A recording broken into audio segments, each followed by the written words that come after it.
days ahead are what we call our senses blaze. The flavor of your essence am I and pure. A taste that speaks in volumes, so let what the cure am I me too. Or a soul dear to me, Tochi no Daisuki. It's the sweetest to me, and the dance of Chikan also fleeting. Feel the rhythm of a kokoro secretly beating.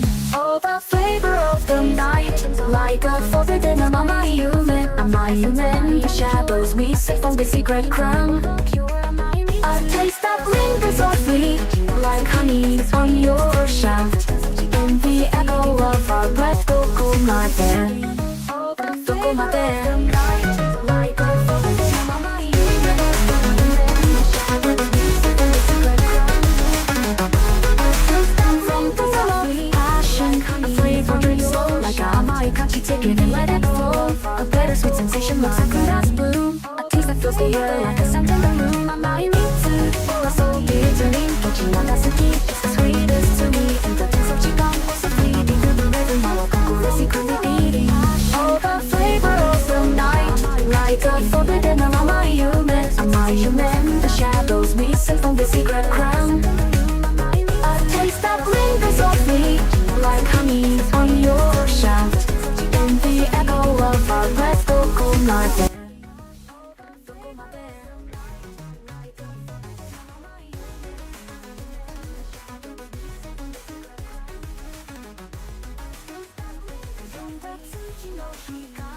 Where fantasies is intertwined, a taste so undeniable, continual naka divine. In the quiet moment shared, where our secrets flow, the flavor of your desire, only Watashi can know. Oh, the flavor of the night, like a forbidden among my human. Am I human? In the shadows we sip on the secret crown. A taste that lingers softly, like honey on your shaft. In the echo of our breath, Tokomate. Tokomate.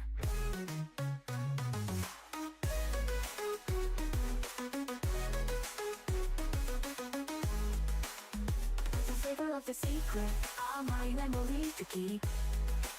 In the stillness of the night, where passion runs deep. Taste of fades like asa, as the sun begins to rise. But the flavor of the night lingers and always goodbyes. The flavor of the secret, are my memory to keep.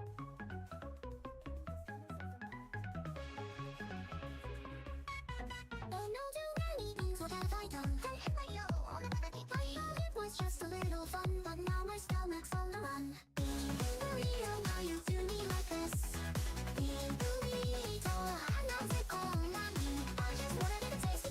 Now I'm trapped in bathroom bliss. Oh no no no, I thought one more wouldn't hurt. Emily Makuroshi, and now my stomach's gone berserk. Bathroom time, it's on high alert. Mistletoe from rice and beans, and boom, shake it all emo. But the combo's not what it seems. Now stop here, it's not a dream. Maria, why you do me like this?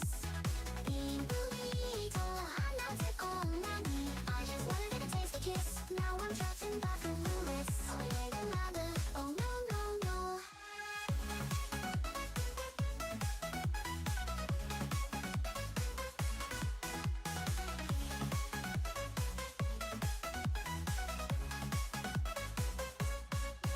I thought one more wouldn't hurt. Emily Makuroshi, and now my stomach's gone berserk. Bathroom time, it's on high alert. Mistletoe for rice and beans, and boom, shake it all emo. But the combo's not what it seems. Now stop here, it's not a dream. Burrito, why you do me like this? Burrito, I'm not sick all nanny. I just wanted to taste a kiss. Now I'm trapped in bathroom bliss. Oh no no no. Next time I'll be more wise. Sashikoku narayokito. Maybe just one will be surprise. But for now I'll close my eyes. Sayonara, being bullied.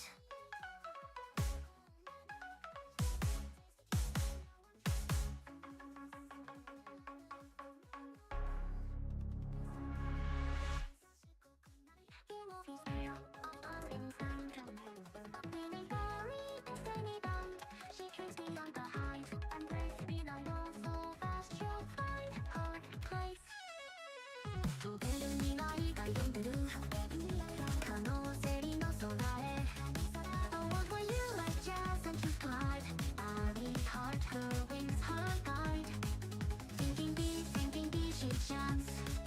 Courage in her when she takes a chance. In the dance of fate she'll shine. Against all odds she'll cross the line. The skies in sight. Barry's dreams ignite the night. Buzz, buzz, a world so grand. Mixing realms by her command.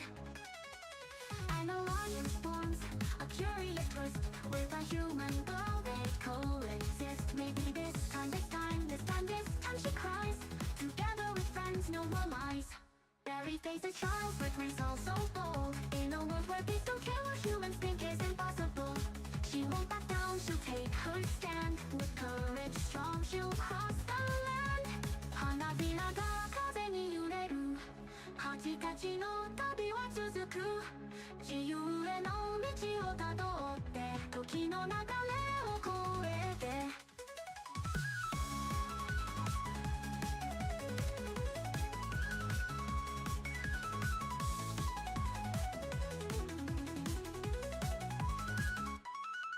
Barry's journey, a winding path through holly fields and nature's wrath.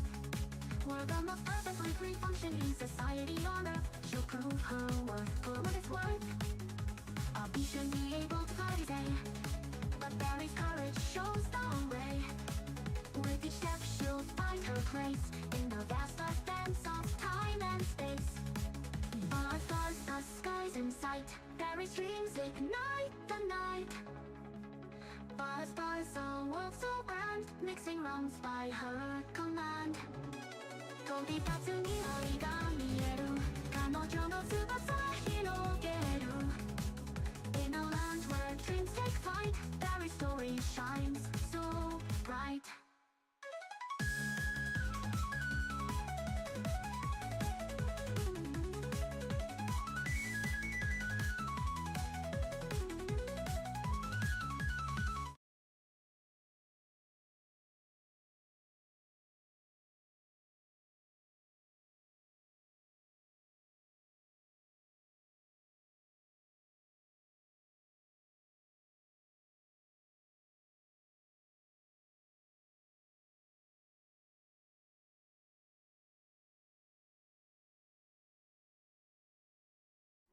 Mr. Jones.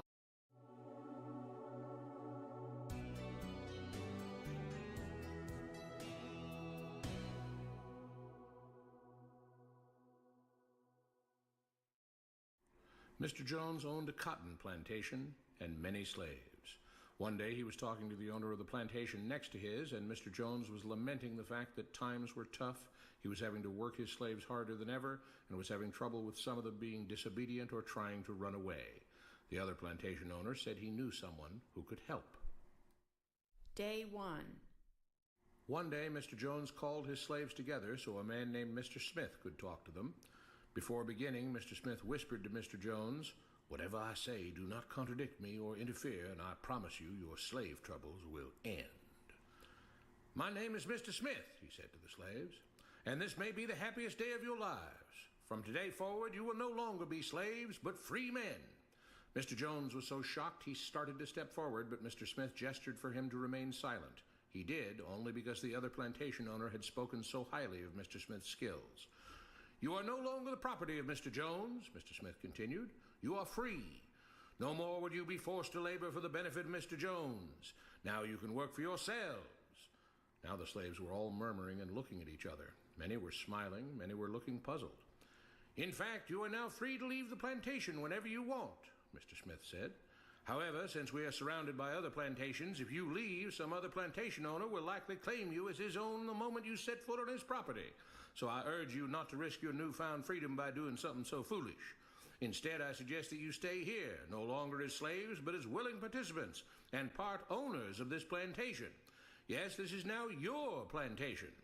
Mr. Jones bit his tongue to keep from objecting.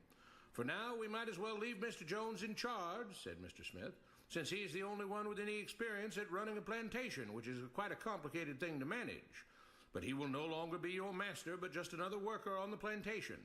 In fact, he will now be using his organizational and management skills to serve you. Whatever problems you may have had with him before, you are now all equals, and you need each other to make this work. If we all cooperate and work together, we can all reap the benefits together. In honor of this happy occasion, I present you this new symbol of togetherness and cooperation, this flag, which shall be the emblem of the new Free Jones Plantation. He held up the new flag, but most of those listening were still too amazed to respond. And this shall be our motto, Mr. Smith announced. We work together as free men for our mutual benefit, pledging our allegiance to the Jones Plantation, which stands for prosperity, liberty, and justice for all. To celebrate, everyone has the rest of the day off. Enjoy your freedom, do as you please, and be back here tomorrow morning, bright and early, so that we may begin work on this great and noble new endeavor as equal free men. Finally convinced that Mr. Smith was serious, the former slaves applauded and cheered. Day 2. We all want this plantation to do well, Mr. Smith said at the beginning of the next meeting, so we can all share in the benefits. We all know that it takes a lot of effort to make a cotton plantation work. Just because you're all free doesn't mean you can stop working. In fact, since you're now working for yourselves, I expect you to work even harder than ever before, but now with pride and joy, knowing that you're working for yourselves. Of course, there still have to be rules. If everyone just does whatever he wants, the plantation won't produce anything. This experiment will fail, and we'll all starve. You should be thankful that Mr. Jones has agreed to stay on to lend his knowledge and skills to this endeavor, and I trust you will all do your own part to make this work. Several of you have been chosen to act as project supervisors to manage different aspects of the operation, to make sure everyone is doing his assigned job, to make sure that the rules are followed, and so on. The rest of you may head out to the fields to start your first day of work as free men. Day 3. The next morning, Mr. Smith had a grim expression on his face as the daily meeting began. I have an unpleasant duty to do today, he said. Yesterday, Charles was caught keeping some of the cotton he picked, presumably to sell for his own personal profit. That is against the rules. That is stealing. For that, Charles must be punished. 2 men tied Charles to the whipping post. I take no joy in this, Mr. Smith continued, but you must understand, if we do not maintain order, if we do not have rules that we all abide by, then the plantation will fail, and we will all suffer. The whip cracked against Charles' back. But if we all pitch in for the common good, then we can all prosper. Being free doesn't mean you should be selfish and greedy. We must each do our assigned duties and obey the rules, and then we can all benefit, and each of you will receive your appropriate share of the profits. A young man named Samuel stepped forward. But if you and Mr. Jones decide the rules and whip us if we disobey, how is that any different from what we had before? How can you say that? Mr. Smith asked. I'm shocked. You were a slave before, and now you're free. Things still need to be managed and organized by those best qualified to do so. Do you know how to run a plantation, Samuel? Well, no, he answered. But if we're free, why do we get no say in what the rules are and how things work? I'm surprised at your ingratitude, Mr. Smith answered. None of you know how a plantation is run, so you're in no position to be making decisions about how things are done here. You don't seem to appreciate all the things that Mr. Jones provides for you, from protecting you from all the outside threats that you know nothing about, those who would come here, capture and enslave you, if not for Mr. Jones' protection, to making sure that you all have food and housing, tools to work with, that you're cared for when sick and injured, and so on. There wouldn't be a plantation at all, no cotton to pick, no land to plant and harvest, if not for him. You should be grateful that he's made possible the level of comfort you now have. Your lives would be far worse if not for him. Nevertheless, as free and equal participants in this endeavor, from now on at each meeting, any worker may have 2 minutes to ask questions or voice suggestions or complaints. With that, the workers all seemed satisfied and headed out again to the fields to pick the cotton. Day 4. I have a big announcement, Mr. Smith said as the daily meeting began. Mr. Jones' cousin is here, and not just to visit and see how our project is coming along. It has been decided that from now on, you will be deciding who will manage the plantation. Of course, this job can't be done by just anyone, but every 3 months we will have a special meeting at which all the workers will vote on whether we think Mr. Jones should run the plantation or whether we think his cousin, Mr. Johnson, should run the plantation. That means that ultimately you are in charge because you will be deciding which man you want running things on your behalf. If you don't like the way things are being managed, you now have the power to change it. Amazed and pleased, the workers headed out again to the fields to pick the cotton. Days passed, months passed, a year passed, and the plantation continued to operate as before. Sometimes Mr. Jones was in charge, sometimes Mr. Johnson was in charge, but the day-to-day routine stayed exactly the same. The workers worked hard, long hours every day, and still had little to show for it. Every day the meeting would begin with them all reciting the Jones Plantation motto, "We work together as free men for our mutual benefit, pledging our allegiance to the Jones Plantation, which stands for prosperity, liberty, and justice for all." One day Mr. Smith announced, "Samuel is asked to say a few words this morning, and whatever the rest of us may think of his ideas and opinions, we are all free here, and that means we are all allowed to speak our minds. So, Samuel, you have 2 minutes. Begin." Samuel stepped forward, looking scared. "I was excited when all this started," he began, glancing nervously at Mr. Smith and Mr. Jones. "But don't you all see what's happened here? Nothing has changed. We're all still slaves." There were grumbles of disagreement from the crowd. "They tell us what to do and whip us if we don't. They still make all the rules and punish us if we disobey. They let us make suggestions and complain about things, but they never really change anything. They let us choose between Mr. Jones and Mr. Johnson, but what's the difference? The situation stays the same. We do all of the work and they take as much as they want and decide how much they'll let us keep. They live in luxury, made rich by the cotton we pick. We do all the work and have to build our own huts, grow our own food, and take care of ourselves. They leave us just enough that we don't revolt or run away. This is not freedom. We're all still slaves. They've only changed the words they use, but nothing else has changed. They say we're all free and equal, but we're not. They command and we obey. That's not freedom. That's not equality. They say we're free to leave, but all that means is that we're free to be someone else's slave. Why should we work or obey the rules? We didn't agree to this. They made the system. They forced it on us. They control and rob us and call it freedom. They've deceived you into thinking that being able to choose which slave master you'll work for is the same as being free. It's not. Open your eyes. If you keep what you produce, they call it stealing. When they take what you produce, they call it sharing and fair distribution. Can't you see that this is all? Your time is up, Samuel," Mr. Smith announced calmly. At his gesture, 2 supervisors grabbed Samuel by the arms and led him to the whipping post. "I'm sorry, Samuel, but you've broken the rules. There are rules against encouraging others not to work and encouraging others to break the rules. You're only hurting all of us with your discontentment and your complaining and your disobedience." The whip fell and Samuel let out a grunt. "Without rules, without order, all would be lost. Without law, there would be chaos. We can't just behave as wild animals, each doing whatever he pleases. We must all follow the plan and all do our duty for the betterment of everyone. And those who do not must be punished." The whip fell again and blood flowed freely from Samuel's back. "Samuel, it is you who are stealing from the others. When you don't do your assigned work, you are making more work for others. When you disobey the rules, it is you who are endangering the future of everyone else here. You are the thief. You are the criminal. You are the one trying to destroy the arrangement that keeps us all safe and prosperous." At every lash of the whip, the other workers cheered louder and louder, some yelling curses at Samuel. "Being spoiled and selfish, you complain about everything, talking as if you're oppressed. But you are the one ruining things. You are the one keeping us from being all we could be. It is your greed and your rebelliousness that is hurting all of us. They all play by the rules," Mr. Smith said, gesturing at the others. "What makes you think that you don't have to? You think you're above the law?"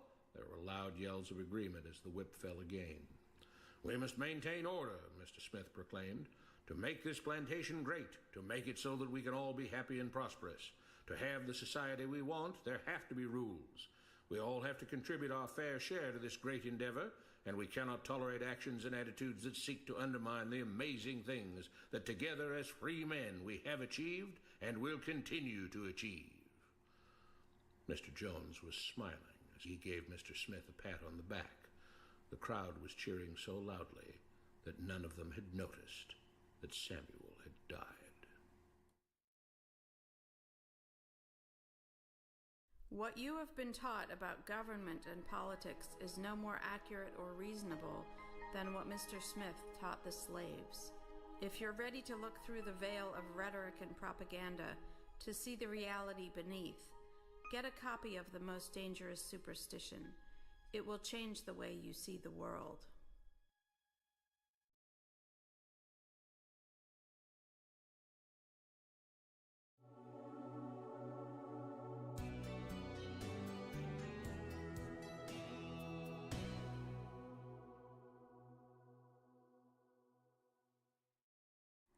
Mr. Jones owned a cotton plantation and many slaves. One day he was talking to the owner of the plantation next to his, and Mr. Jones was lamenting the fact that times were tough. He was having to work his slaves harder than ever and was having trouble with some of them being disobedient or trying to run away. The other plantation owner said he knew someone who could help. Day 1. One day Mr. Jones called his slaves together so a man named Mr. Smith could talk to them. Before beginning, Mr. Smith whispered to Mr. Jones, "Whatever I say, do not contradict me or interfere, and I promise you your slave troubles will end." "My name is Mr. Smith," he said to the slaves, "and this may be the happiest day of your lives. From today forward, you will no longer be slaves, but free men." Mr. Jones was so shocked he started to step forward, but Mr. Smith gestured for him to remain silent. He did, only because the other plantation owner had spoken so highly of Mr. Smith's skills. "You are no longer the property of Mr. Jones," Mr. Smith continued. "You are free. No more would you be forced to labor for the benefit of Mr. Jones. Now you can work for yourselves." Now the slaves were all murmuring and looking at each other. Many were smiling, many were looking puzzled. "In fact, you are now free to leave the plantation whenever you want," Mr. Smith said. "However, since we are surrounded by other plantations, if you leave, some other plantation owner will likely claim you as his own the moment you set foot on his property. So I urge you not to risk your newfound freedom by doing something so foolish. Instead, I suggest that you stay here, no longer as slaves, but as willing participants and part owners of this plantation. Yes, this is now your plantation." Mr. Jones bit his tongue to keep from objecting. "For now, we might as well leave Mr. Jones in charge," said Mr. Smith, "since he is the only one with any experience at running a plantation, which is quite a complicated thing to manage. But he will no longer be your master, but just another worker on the plantation. In fact, he will now be using his organizational and management skills to serve you. Whatever problems you may have had with him before, you are now all equals, and you need each other to make this work. If we all cooperate and work together, we can all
Welcome back to Humble Brag. Greetings. Feels from good. The land of the almost dead.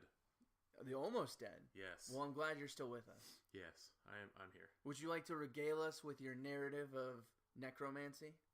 Oh yeah, no, I just have like this weird stomach bug that I'm getting over that like doesn't make me vomit, but does make me expel material in a different way. What kind of material, Ian? Viscous poopy material. Viscous is fantastic. That's a medical term. Yeah.